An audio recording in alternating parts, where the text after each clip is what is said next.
बिल्लाहि मिनश शैतानिर रजीम। बिस्मिल्लाहिर्रहमानिर्रहीम।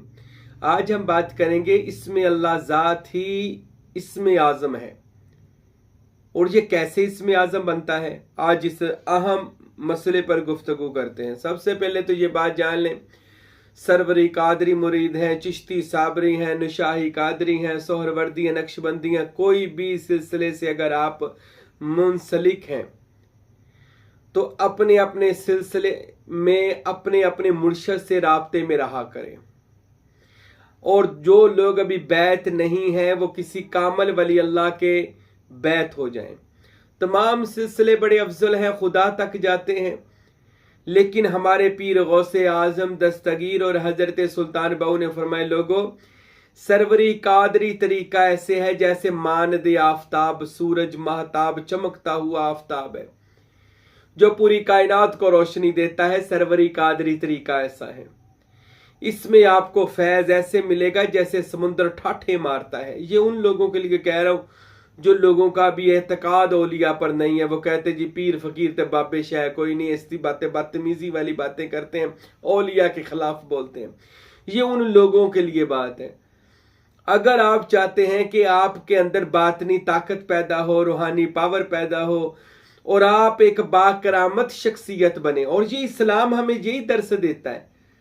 इस्लाम कुरान हदीसों में यही आता है कि रसूल खुदा हजरत मोहम्मद मुस्तफ़ा सल्लल्लाहु अलैहि वसल्लम ने फरमाया है, अल्लाह कहीं नहीं समा सकता, इतना बड़ा खुदा है, लेकिन अगर समा सकता है तो बंदे मोमन के दिल में समा सकता है। इतनी बड़ी पावर है अल्लाह सुपर पावर जो बंदे के दिल में आ जाती है। तो जब अल्लाह की पावर दिल में आ गई तो पीछे बताएं क्या रह जाता है। बुखारी की वो हदीस मुकम्मल हो जाती है कि रसूल अरबी ने फरमाया, जो बंदा खुदा का कुर्ब खास हासिल कर ले, अल्लाह उसकी जुबान बन जाता है जिससे वो कलाम करता है, अल्लाह उसकी आंखें बन जाता है जिससे वो देखता है, अल्लाह उसके हाथ बन जाता है जिससे वो पकड़ता है, अल्लाह उसके पांव बन जिससे वो चलता है। ये सब हदीस में मौजूद है। और ये कुर्ब की एक खास मनाजिल होती है जो अल्लाह औलिया और सूफिया को, यानी अपनी राह में चलने वाले राह सलूक मुसाफिरों को अता फरमाता है। लेकिन तब तक नहीं जब तक आप राह सलूक पर ना चलेंगे, किसी कामल वली अल्लाह के मुरीद नहीं होंगे और आप उसके वसातत से, मुर्शद की वसातत से, उसकी नजर से, उसके करम से लतीफ़ा नफसी को खत्म करके उसको लतीफ़ा कल्बी में न ले जाएंगे, यानी अपनी नफसानी ख्वाहिशात को मुर्शद की तवज्जो से खत्म करेंगे, फिर लतीफ़ा कल्ब रूह में जाएंगे, कलम में जाएंगे, दिल में जाएंगे। और दिल जो है वो तो हरम खुदा है, अल्लाह का आरश है।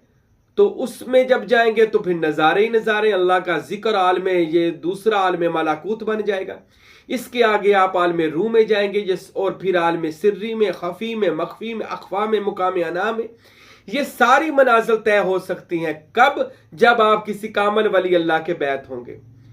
बैत होने के बाद बंदे पर राज खुलते हैं, असरार खुदाबंदी खुलते हैं, क्योंकि मुर्शद फिर उन लोगों को हिस्सा देता है जो मुर्शद के बन जाते। हर बंदे को मुर्शद हिस्सा नहीं देता, याद रखें।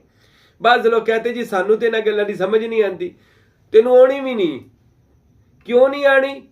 तू अपने आप को वेची आई नहीं, तू अपने आप की नफी नहीं की, तू अपने आप को भी से निकालना ही नहीं। तुझे पता ही नहीं है कि मिटा दे अपनी हस्ती को अगर कुछ मर्तबा चाहिए, कि दाना खाक में मिलकर गुले गुलजार बनता है। तो खाक में तू गया ही नहीं है, अपने आप की नफी की ही नहीं है।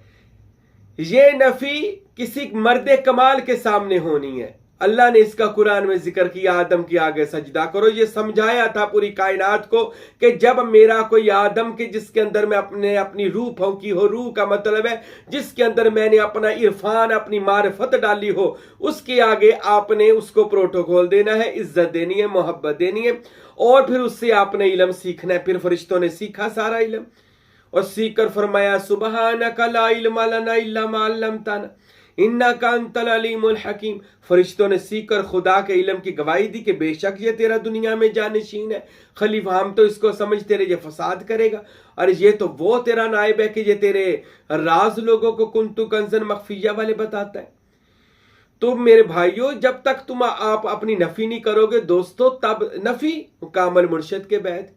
हजरत जनाब बाबा फरीद मसूद गंज शकर रहमतुल्लाह अलैह बुढ़ापे में जरा जाकर बैत हुए थे, मगर अभी नफी का नहीं पता था कि नफी करेंगे। इबादत आपकी बहुत ज्यादा थी, लेकिन वो किसी मर्द कमाल के सामने जाने वाली नफी मौजूद नहीं थी। तो बाबा फरीद अभी वो किसी जाहरी किसी के सामने अभी बैत नहीं थे कि मैं किसी खुदा के जारी खलीफा के आगे अपनी वो सर नगू करूं, उसके आगे झुकूं और उससे कुछ सीखूं। वो कहते थे बस इबादत करी जो, तो बस अल्लाह और उसके रसूल को मानी जो। वो इबादत में पूरे थे, लेकिन ऐसे कह लें कि वो दरिया में सफर कर रहे थे मगर कोई पार लगाने वाला नहीं था। फिर वो हजरत ख्वाजा मोइनुद्दीन चिश्ती अजमेरी के पास हिंदुस्तान गए, अजमेर शरीफ में। हजरत मोइनुद्दीन चिश्ती के सूखे दरख्त के नीचे बैठे थे। हजरत बाबा फरीद ने इतनी इबादत की थी, आपने अपनी इबादत के जोर से दरख्त की तरफ तवज्जो की और दुआ की तो दरख्त हरा हो गया। हजरत मोइनुद्दीन चिश्ती रहमतुल्लाह अलैह ने दुआ की तो दरख्त फिर सूख गया। बाबा फरीद ने फिर दुआ और तवज्जो की, दरख्त फिर हरा हो गया। बाबा फरीद तो ये कहते थे कि यार ये वली अल्लाह है, ये सूखे दरख्त के नीचे क्यों बैठा है, तो मैं हरा कर देता हूं। तो जब बार बार ये रूटीन हुई ना, तो मोइनुद्दीन चिश्ती फिर उसको सुखा देते थे, बाबा फरीद फिर हरा कर देते थे। तो ख्वाजा मोइनुद्दीन चिश्ती फरमाने लगे तो मेरा बैत होने आया है फरीद, क्या मुझसे लड़ाई करने आया है? अभी बाबा फरीद को नहीं पता था कि जब बंदा किसी के सामने सीखने जाता है या मुरीद होता है या तालिब ही होता है तो अपनी तख्ती को साफ करके जाते हैं। मैंने बहुत लोगों को देखा जी मैं चिश्ती भी हूं, साबरी हूं, मुझे खिलाफत भी है, मुझे फलां भी है, मुझे फलां भी दम की इजाजत है, मैं इतने चिल्ले करता हूं, मैं सारी सारी रात एक एक टांग पे खड़ा होकर इबादत करता हूं, आप भी मुझे कुछ दे दे। यार पहले इतनी पढ़ाई है, तख्ती के ऊपर पहले इतना कुछ लिखा होगा, तो जब मैं लिखूंगा तो तख्ती पर पूंजे पड़ जाने। तो जब किसी कामल वली अल्लाह के पास जाए तो कहें ये तख्ती खाली है, हमने इसके ऊपर पोचा लगा दिया है, अब आपने इसके ऊपर लिखाई करनी है। फिर वो खूबसूरत लिखाई करेंगे, यानी वो फैज अता करेंगे।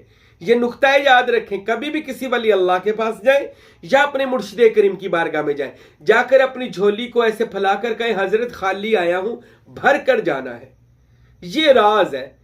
सहाबा भी ऐसे लूटते थे, यानी लूटते मैंने रसूल अल्लाह से ऐसे चीजें वो लेते थे, या रसूल अल्लाह कुछ भी नहीं है, आप हैं और अल्लाह है और आप अल्लाह का रसूल है, तो रसूल खुश हो जाते थे। इसी तरह जितने भी औलिया अल्लाह है। मोइनुद्दीन चिश्ती कहने लगे मैंने तुझे अपना बैत नहीं करना, जा जाके मेरे खलीफा ख्वाजा कुतुबुद्दीन का बैत हो। ये आजमाइश थी, क्योंकि अभी नफी नहीं हो रही थी। अब नफी करने किसके सामने भेज रहे हैं? जब नफी करने भेज रहे हैं तो हजरत बाबा फरीद गए शकर रहमतुल्लाह अलैह, जब गए बुख्तियार काकी के पास, तो ख्वाजा कुतुबुद्दीन नौजवान थे, वो अभी कह ले 14-15 साल उम्र होगी, तो वो गुल्ली डंडा खेल रहे थे। तो जब खेल रहे थे बाबा फरीद ने जब देखा तो वो यार इसका मैं बैत होना है, मैंने इसके सामने नफी करनी है, मेरी इतनी उम्र और ये बूढ़ा मैं हो गया हूं, और ये मेरा लोगों को मैं क्या बताऊंगा, मेरा ये पीर है मेरा 15-16 साल का। तो जब ये सोच रहे हैं इतनी देर में हजरत ख्वाजा कुतुबुद्दीन अपने हुजरा में गए। हुजरा से बाहर आए जब, तो अल्लाह ने बाकरामत उनसे जाहिर की है करामत को। वो जब बाहर आए तो आपकी बड़ी सी दाढ़ी बन गई और बूढ़े हो गए, 100 साल की उम्र तक। तो आप लाठी पकड़कर बाहर आए। तो बाबा फरीद कहने लगे ये तो कुतुबुद्दीन अभी तो अंदर गए थे, ये क्या बना? तो ख्वाजा कुतुबुद्दीन फरमाने लगे फरीदुद्दीन अब तो तू मेरी बैत कर ले, अब तो मेरा मुरीद हो जा, ले मैं बूढ़ा हो गया हूं, अब तो तेरी मुरीदी के काबिल हो गया हूं। तो बाबा फरीद कहने लगे ये वो राज हैं जिनको मैं अभी नहीं जानता था। अब जाकर ख्वाजा कुतुबुद्दीन बुख्तियारी के बाबा फरीद मुरीद बने। मेरे दोस्तों याद रखें, पावर, ताकत, रूहानियत, इरफान इलाही, अल्लाह की मारिफत, ये हासिल करने के लिए किसी कामल वली के पास जाना पड़ेगा। अल्लाह ताला की इबादत फरिश्ते बहुत करते हैं, शैतान ने बड़ी इबादत की है लेकिन मारिफत इलाही से महरूम रहा। यही आजमाइश के लिए बस हजरत इंसान को पैदा किया गया है, या इबादत ही महज अकेली कर ले या उसकी मारिफत भी साथ हासिल कर। अल्लाह ने इंसान को हर दो चीजों को अता की हैं।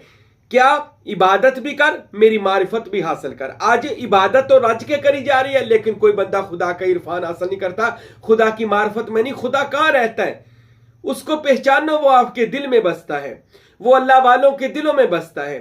उसकी सिफात पर गौर करें, उसकी जात पर गौर करें, उसकी ताकत को अपने अंदर भरें, इसमें अल्लाह जात का तसव्वुर करके।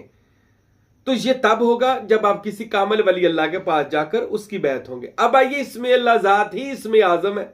मौजूद तो मेरा ये था, बात और तरफ चली गई। समझाने के लिए मकसूद होता है कि आपको पता चल जाए कि हम इसमें आज़म या कोई भी चीज़ हासिल करनी है तो ऐसे बाबा फरीद या ख्वाजा कुतुबुद्दीन जो मैंने मोइनुद्दीन चिश्ती का या किसी भी वली अल्लाह का जिक्र करता हूं तो ऐसे मेहनतें करनी पड़ती हैं।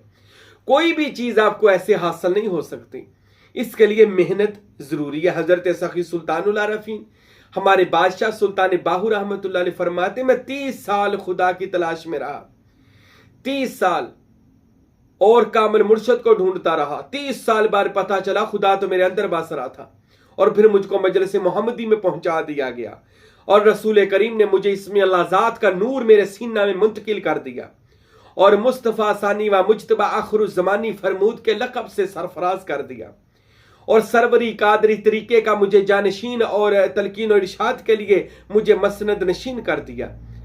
ये तब होता है जब बंदा सफर करे। सफर में नहीं क्या है, मुर्शद की तबाह करे, ताबेदारी करे। अगर कामल मुर्शद मिल गया है तो फिर उससे मोहब्बत करे, खिदमत करे, अतात करे, ताबेदारी करे, फिर मौजा करे, सब कुछ ही अल्लाह ताला अता कर देगा। अब बहुत सारे लोग ये कहते हैं, उलमा कहते हैं, फुकारा सूफिया भी कहते हैं फला इसमें आज़म है, कोई कहता है कि आयत करीमा इसमें आज़म है, कोई कहता है आयतुल कुर्सी इसमें आज़म है, और कोई बंदा कहता है या हय्यु या कय्यूम इसमें आज़म है। सब के इसमें आज़म ठीक है, जो जो इसमें आज़म बता रहा है ठीक है, लेकिन हजरत सखी सुल्तानुल आरफीन सुल्तान बाहू रहमतुल्लाह अलैह जो आरफों का रूए जमीन के जितने अल्लाह के वली हैं उनका ये बादशाह है। सुल्तान बाहू कहते हैं, ए लोगों सुन लो, अल्लाह का जाती इसम अल्लाह है, अल्लाह का जाती इसम अल्लाह है। जब कोई तालब अल्लाह के इसम का, नाम का तसव्वुर करता है, अल्लाह लफ्ज़ अल्लाह का मुराकबा तसव्वुर दिल पर ख्याल जमाता है, तो आहिस्ता आहिस्ता ऐसे होता है कि अल्लाह के इसम की पावर से इसमें आज़म आपके अंदर यानी अल्लाह ताला मुंतकिल कर देता है। वो आपके अंदर अल्लाह ताला इसमें बामुसम्मा की तरह आपके अंदर उसको हलूल कर देता है। वो अल्लाह का इसमें आज़म जो है वो अल्लाह के जाती इसम में छुपा हुआ है। ऐसे कह लें कि सुल्तान बाहू का यह कहना है कि इसमें अल्लाह जात ही इसमें आज़म है, क्योंकि इसके पीछे इसके करने वाले को अल्लाह इसमें आज़म अता कर देता है। इसमें आज़म क्या चीज है? ये वो फतेहनामा है, ये वो कामयाबी की चाबी है जो अल्लाह औलिया और सूफिया को देता है, और ये एक पर्सनली राज है जो मैं आपको नहीं बता सकता, आप मुझे नहीं बता सकते। आली इंसान सिर्री व अना सिर्रहू, अल्लाह कहते हैं तू मेरा भेद है, मैं तेरा भेद हूं। अब भेद की राज की बात है, राजदारी जानते हैं, हम कहां जानते हैं, हम तो गुनेगार बनते। राजदार बात राजदारों को पता है, जो अल्लाह के राजदार बने अल्लाह ने अपना राज यानी इसमें आज़म दिया। अब रसूल करीम ने 40 साल खुदा के इसम का तसव्वुर किया, अल्लाह ने इसमें आज़म जो था वो इसमें अल्लाह ज़ात के मुसम्मे में हजूर पाक को अता फरमा दिया, और हजूर पाक पूरी कायनात पर के मुश्किल कुशा नबी बने, हाजत रवा नबी बने, जिंदा और जवेद क़यामत तक के लिए और रहमत लिल आलमीन के खिताब से सरफराज हुए। तो ये इसमें आज़म ये वो राज है जो रसूल पाक के पास था, मौला अली के भी पास था, सलमान फारसी के भी पास था, और दीगर सहाबा के पास था, हसन और हुसैन के पास था। इसमें आज़म गौसे आज़म के पास था, और सुल्तान बाहू के पास, फ़कीर नूर मोहम्मद कुलाचवी के पास, फ़कीर अब्दुल हमीद मेरे कामिल पेशवा के पास।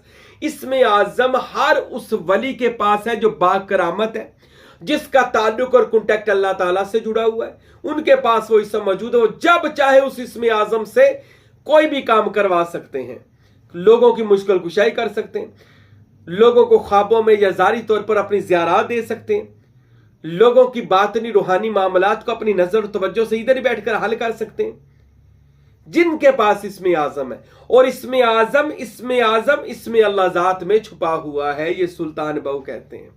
अगर आप भी चाहते हैं कि आपको इसमें अल्लाह ज़ात का राज मिल जाए, तो इसमें आज़म इसमें अल्लाह ज़ात के अंदर छुपा है। यानी ऐसे कह ले इसमें आज़म इसमें अल्लाह ज़ात ही है, लेकिन इसका तसव्वुर अपने दिल पर नक्श करें, और अल्लाह अपने दिल की धड़कनों के साथ भी करें, और लफ्ज़ अल्लाह से मोहब्बत करें, और अपने दिल पर यह पान के पत्ते की तरह अल्लाह लिखा हुआ देखें, और रोज़ाना इस मशक को करें, और ये तसव्वुर करेंगे इंशाअल्लाह ताला तो आप पर अल्लाह अपना इसमें आज़म खोल देगा।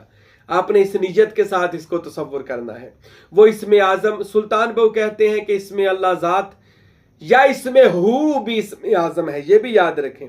मैं ये बताना नहीं चाहता था कि सुल्तान बहू कहते हैं कि इसमें अल्लाह ज़ात के पीछे इसमें हु है और बाहू यानी याहू है, यानी मैं हूं में फना हुआ, खुदा नहीं हूं, अल्लाह माफ करे, खुदा की जात में फना हूं, और हु इसमें आजम है, ये भी सुल्तान बहू फरमाते हैं।